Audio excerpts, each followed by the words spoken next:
Google is at it again with a Google Maps update. The company intends on adding updates following some rumors of Apple ditching the Google app for a new iOS version for Apple products. One of the biggest additions is 3D imagery of cities being added to the Google Earth app. Google will now use 3D rendering software on aerial images of cities collected to create the cityscapes. Feelings between the two companies have reportedly been going downhill since Google released the Android market in 2008. Now, it's rumored that Apple will also announce dropping Google Maps and releasing its 3D mapping app June 11th. TechCrunch writer Frederic Lardinois suggests Google strategically release these updates Wednesday, saying it's pretty obvious that today's announcement is meant to preempt Apple's rumored announcements next week. Google also spiced things up when it showed plans for the offline feature. It allows map use without a Wi-Fi 3G or 4G connection, and the kicker, only for Android.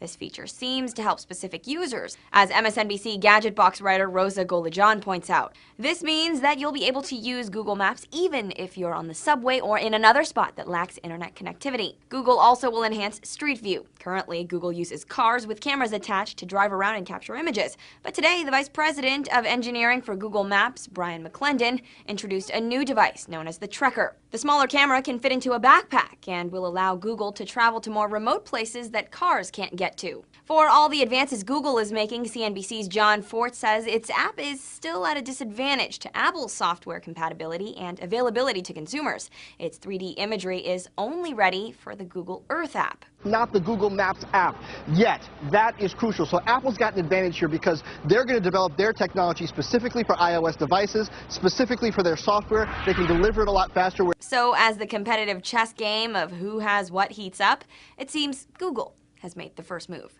For Newsy, I'm Christina Hartman. Multiple sources, The Real Story.